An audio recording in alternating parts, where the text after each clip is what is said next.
waxaa intaa ii soo raacday kelmadda labaad waxa weeyaan kulla yawmin huwa fii sha'nin baa ilaahay aayad qur-aan ku leeyahy maalin waliba waxay leedahay arrin u gaara maanta aynu joogno iyo shalay iyo berrito isku mid maaha maalinimo waxay leedahay waab u baryey waxba ula baryey haddii abi wixii shalay joogay waxaan ahayn baa maanta jooga waxa maanta jooga waxaan baa berri jooga sida aynu wada ogsoonnahay ayaamihii ina dhaafay waxaa ina soo maray xaadithooyin marka la fiiriyo awoodda bani aadamka dhibaato weyn aynu u arkaynay taasoo ahayd maaragtay culays ina dul saarnaa oo inagaga yimid maaragtay dad iyo degaan aynaan waxba kala ahayn oo aynu isugu dhownahay haddii maaragtay dhaqan la fiiriyey iyo haddii derisnimo la fiiriyey iyo haddii walaalnimo la fiiriyaba dadka aynu yacni soomaali guud marka la fiiriyo aynu isugu dhoweyn aynagaga yimid maxaa yahay arrintaasi waxa la yidhahdo xaqiraad iyo haddii eebaidmahayo maaragtay ihaaneyn iyo haddii eebaidma quursi ayaa yimid waxaasoo aan waxaynaan dhaqan iyo caado u lahayn awoyaasheen iyo aabbayaasheenna aanay soo marin innaguna aynaan filayn laakiin ragaan taariikhda oqoonin ayay sidaa ugu muuqatay ninku hadduusan wixii hore uusan oqoonin waxa markan joogana ma garto dadkani ma ahayn dad noocyadaasoo kale loola dhaqmo ab iyo isirna uma lahayn in la yidhaahdo ma tashan kartid yaa waxaan kugu taliyo unbaad ku khasbanta haddaadan yeelaynin meesha aad ku nooshay iyo degaanka waad ka durkaysaa adu waad meel kalaad tegaysaa laakiin halkan nina annaga naga dambayn oo waxa aanu farayno iyo oo aan yeelin oo amarka yaga qaadanin kuma noolaanayo way inagu adkayd arrintaas arrin waxay ahayd aan inaga daadegin oo qalbigeenna iyo maskaxdeenna midna aan gelin kolkii ilaahay inagu abuuray awowayaasheen iyo aabbayaasheen iyo ilaa siniin aynu ka soo jeednay in layna yidhaahdo ama ogolaada in laydku maamulo laydinku taliyo oo sidaanu doono annagu aan idinku talin aada yeeshaan ama inaad khalligaraysaan oo ka baxdaan oo banaysaan arrintaasi waxay inagu ahayd arrin yacni aada iyo aada u adag waxaasi waa wixii raggii markaa joogay ay qorshaysteen marka qorshihii ilaahayna ma aanay soo qaadanin iyagu yaa wamakaruu wamakara allah wallahu khayru lmaakiriina biilaahi makrigiiyo waxay sameeyeen dhibaato yacni si ay yaa ilaahayna isna waa makiray oo macnaha waa maxay wuxuu kula macaamilay kuwa makriga sameeya wax u eg so wax ma makriye yacni dhibka maaragtay qofka dulmiga geeya marka la ciqaabo dee waxa weeyaan waxay u noqonaysaa in wixii uu sameeyey laga abaalmariyey wixii ilaahay qadaray bay noqotay wixii iyagu ay qorshaysteen ma noqonin waynu la wada soconnaa wixii 2 sano ama 3 la qorshaynayay ilaahayga awoodda leh inuu kusoo afjaray saacada gudahood yaa wixii hub iyo maal iyo rag iyo wax kasta loo diyaar garaynayay meeshii loogu tabcayay ee 30 sannadood iyo dheeraadkaa hubkaa loo samaysanayay ma ahayn in gaala lagula dagaalamo ma ahayn cadow kale oo soomaaliya ka baxsan in lagula dagaalamo xataa ma uusan ahayn soomaalida aan innaga ahayn in lagula dhago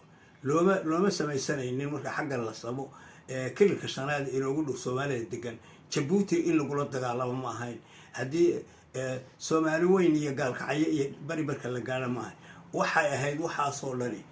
in carab bahante in la saaro ayay ahayd waana tii dee laynagula dhaqmay ee layna dul dhigay waxa taa loogu fakarayna waxay ahayd innaga kala daadsanaanteennii iyo midnimo la-aanteennii iyo haddii eebba idmahayo laynagu arkay ayaa loo fakeray in wixii la doono suurto geli karto oo laynagu samayn karo. ha yeeshee wax waliba wuxuu leeyahay wakti, wax waliba wakti buu leeyahay. markii uu yimid qadarkii ilaahay inta wax isku bedeleen kulligan waynu la wada soconnaa. waxaa dhacay isbeddel aynaan horay wax ka sheekeeya aynaan u arag, waxa naga dambeeyaan sa uga sheekeyn doona aynaan arag. dagaal saacado yar qaatay oo khasaaraha intaa la-eg ninkii islahaa cid kaa gacan sarraysaa ma jirto la kulmay, wax ka sheekeeya maynaa arag. waynu wada ogsoonahay inta laynoo sheegay, intii goobta joogtayna way joogtay, intii kalena yaa dee way maqasho khasaaraha dhacay iyo dhibaatada dhacday. iyo haddii aabba idmahayo in badan oo aan dagaalkaasi intii ay dhaangaarin ayaa dad badan waxay odhan jireen waxa aad keenaysaan waa un qaniimad, dad baad u keenaysaan, waxaanan rajaynaynaa inay gacantayada geli doonaan. tiiba alla ka dhigay sidii ay sheegi jireen ayay noqotay. marar badan ba waxaa layidhi nimankaas dagaalka aan ka dayno siyaalo kale aynu ula dhaqan, maxaa yeelay dagaal hidde iyo dhaqan uma aanay lahaa in lagaga guulaysto. raggii waayo arag aha ee taariikhaha haye ee xoogaalka ah dee waynu ka maqalay oo iyaga qaar ka mida ay ka mid yihiin. lagama dhegaysaninoo waxay la noqotay waxaan jirin iyo waayo aan joogin inay ka hadlayaan. sababtu waxaa weeyaan wixii ilaahay qadaray baa meesha ka socday oo inay dhacaan la doonayay. marka wixii waa in sabab loo yeelaa. sababtiina waxay noqotay inay maaragtay tala diidaan, gaalo iyo muslimba inay ka diidaan, sokeeye iyo shisheeya inay tala ka qaadan waayaan. wax allaala wixii loo soo jeediyaa inay noqoto wax aan waxba ka jirin, waxa iyagu istusaan mooyaan.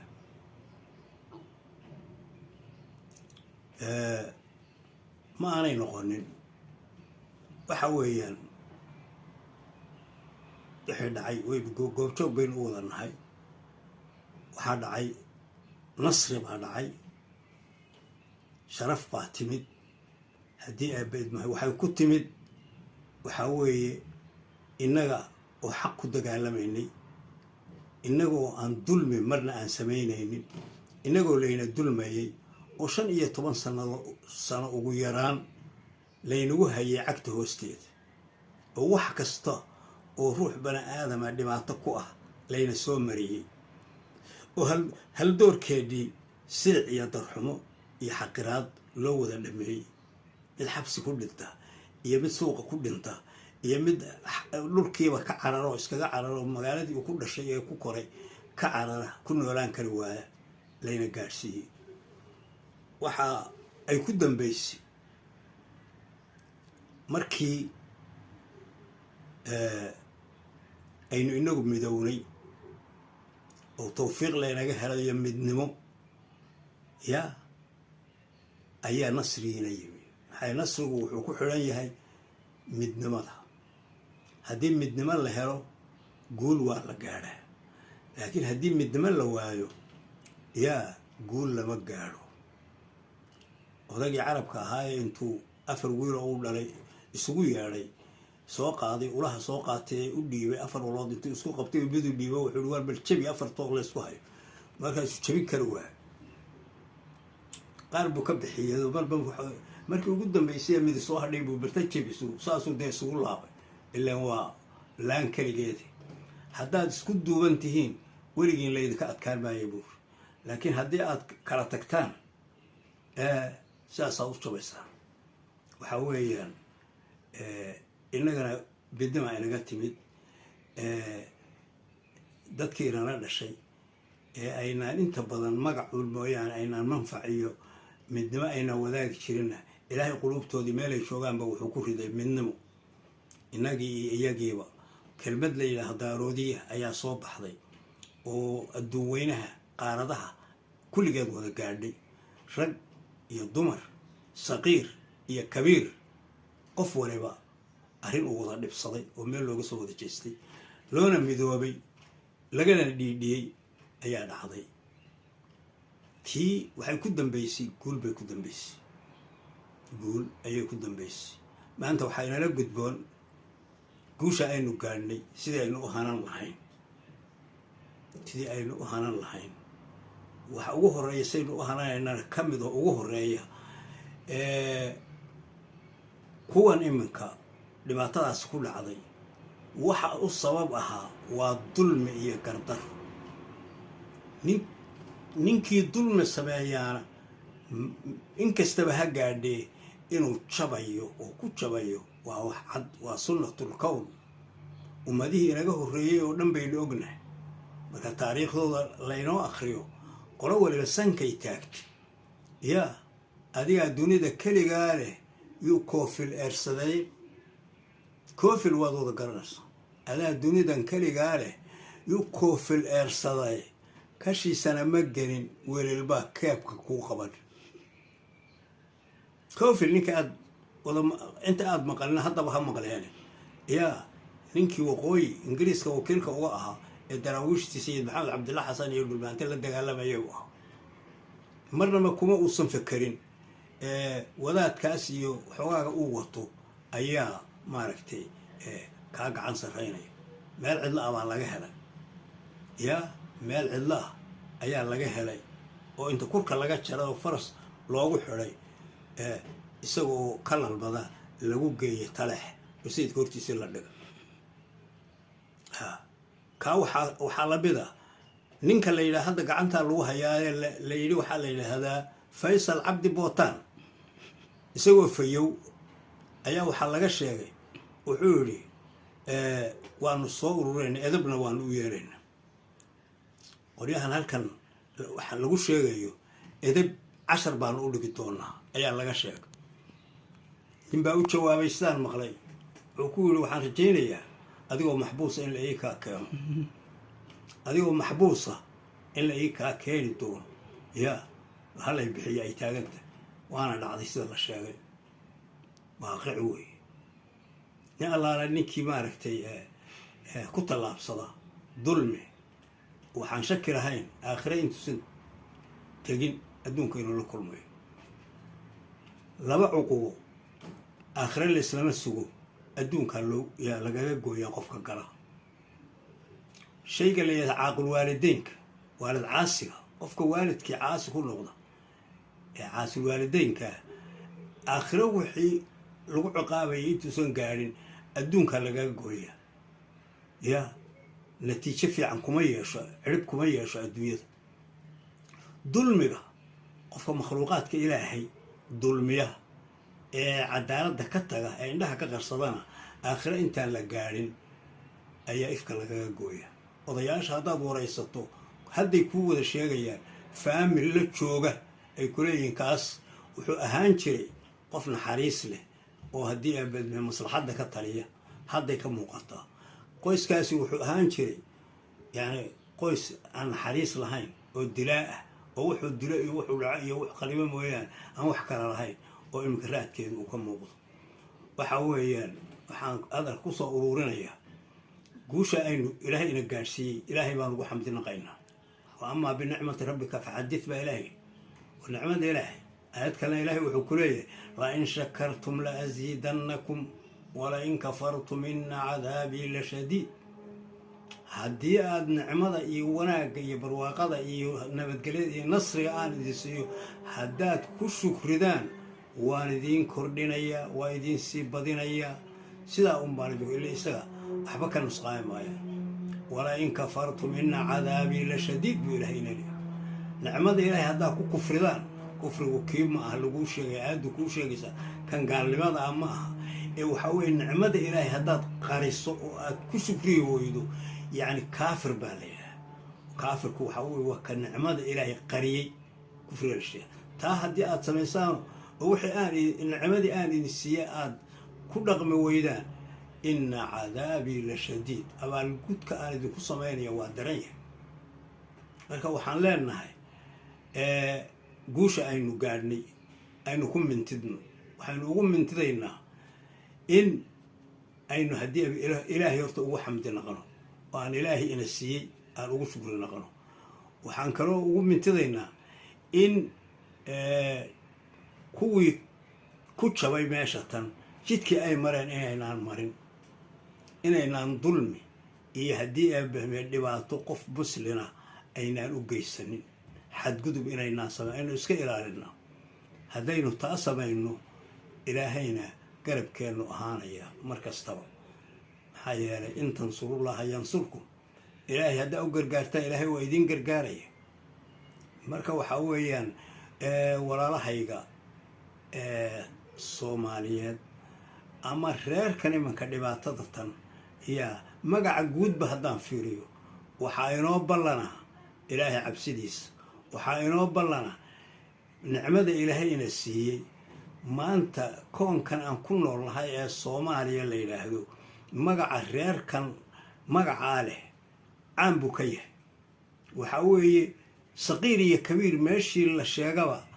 isaga ayaad moodaa inuu yahay mufrad calama inuu ka yahay. gabadh iyo wiil magaca reerkaa marka lasoo qaado waxaad moodaa inuu ka takooran yahay dadweynaha soomaaliyeed ee faraha badan. ilaa iyo maalintii uu magacaa la baxayna sidaasuu buu ahaa. inama soo marin maalin uu maaragtay hooseeyo oo xaqiraad iyo dhibaato iyo haddii abeelmahadulli uu la soo kulmay. wuxuu ku gaadhay waxaa weeye kalsoonida ilaahay iyo dadkii hawshaa hayay, yacni wanaaggii ay ku dhaqayeen tolkooda iyo naftooda. iminkana tii oo kale aan rajaynaynaa. waxaan idin dardaarmaynaa hawlkamaadaale weli waa hogadii. halgan inta adduunka inta la joogo halgan dhammaan maayo. maanta haddii hawshaas ay dhacday yaynaan u qaadanin inay hawshii dhammaatay. halganku waa taagan yahay maalin kastaba, maalin kasta wuu taagan yahay, maalin kasta wuu taagan yahay. maanta ninkii aada dagaalanteen haddaad ka raysay dee soomaalidu waxay lahaan guul rakaaga dambeeya guul maaha. ya mar haddii rakaa dambeeyo wala inaan ragow tala adduun taada uun ma aha hore u yahay. ya haddaad maanta ilaahay kuu hiiliyey oo aada gacan sarraysay ha u qaadanin yaa inaad adigu aada fiicnaan gaara leedahado aad haddii ebeedmahayo maalin kastaba aad taa helaysid. waxaan leeyahay aynu dadaalno, dadaalkana aan u horeyno kalsooni iyo midnimo. meelaynu joognaba ilaaheenna aan ku xidhnaano, nicmada uu ina siiyey ee magaca iyo maamuus kalebana aan ugu shukri naqno, midnimadeennana aan ku dadaalno, wada jirna aan ku dadaalno. ma jabayno mana xumaanayno haddaynu midnimo joogno. sababta waxaa weeye ilaahay waa inoo dhameeyeyba aynu ku camal falayno cudud iyo ciidan iyo xoog iyo maal iyo degaan mid kastaba maanta waynu haysanaa. dhulka aynu joogno waxaynu kaga jirnaa meel halbowle ah oo qiimo weyn le baynu kaga jirnaa. laakiin waa haddii aynu u aragno sidaas oo aynu ku dhaqanno. waa inoo midnimo meelaynu joognaba, gabadh iyo wiil, roole iyo canug iyo haddii aanba idmahayo saqiir iyo kabiir. meeshaynu joogno waxaa inoo ballana midnimo, waxaa inoo ballana daacada ilaahay iyo cabsida ilaahay, waxaa inoo ballana inaynaan dulmin makhluuqa ilaahay, inaynaan ku tacadiyin ciddii maalinta aada sila ka awood roolta.